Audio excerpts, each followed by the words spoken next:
Book of 2 Chronicles, chapter 8. Welcome to Bible Breakdowns Daily, where we walk through Scripture one chapter at a time. Today we are in 2 Chronicles, chapter 8. This chapter records what Solomon accomplishes after the temple is completed. He strengthens the kingdom by building cities, organizing labor, providing for the worship in the temple, and expanding Israel's trade.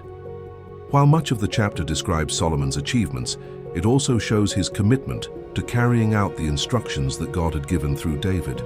Let's step into the story. 20 years after Solomon begins building the house of the Lord and his own palace, he completes both projects.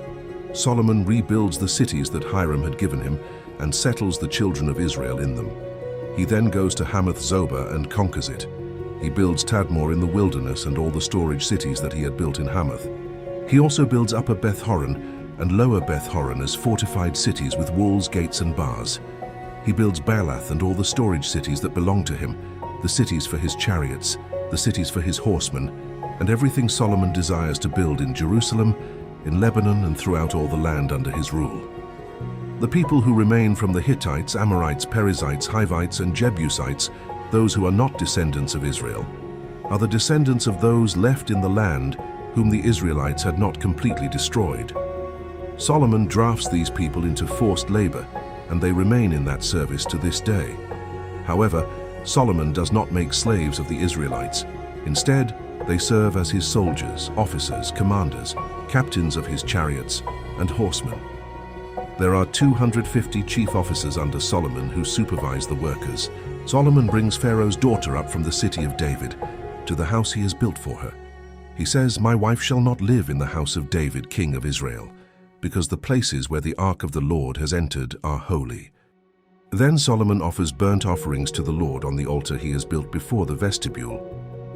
He presents the offerings required for each day according to the commandment of Moses, including the offerings for the Sabbaths, the new moons, and the 3 annual feasts, the Feast of Unleavened Bread, the Feast of Weeks, and the Feast of Tabernacles.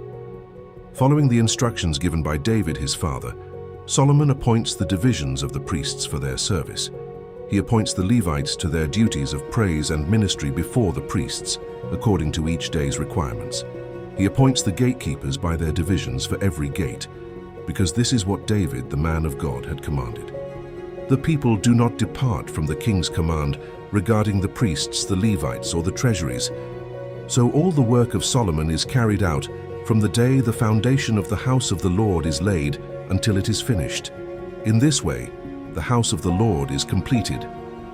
Later, Solomon goes to Etzion-Geber and Elath on the coast of the land of Edom. Hiram sends ships commanded by experienced sailors to work alongside Solomon's servants. Together, they sail to Ophir and bring back 450 talents of gold, which they bring to King Solomon. And that is where 2 Chronicles chapter 8 ends. Reflection and lessons. This chapter reminds us that faithfulness to God should continue even after great victories.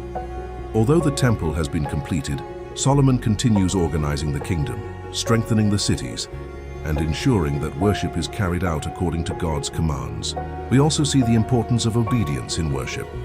Solomon carefully follows the instructions that had been given through Moses and David, making sure the priests, Levites, musicians, and gatekeepers all serve according to God's design. Another lesson is that leadership involves stewardship. Solomon manages cities, people, resources, trade, and worship, showing that honoring God includes being faithful in everyday responsibilities as well as spiritual ones.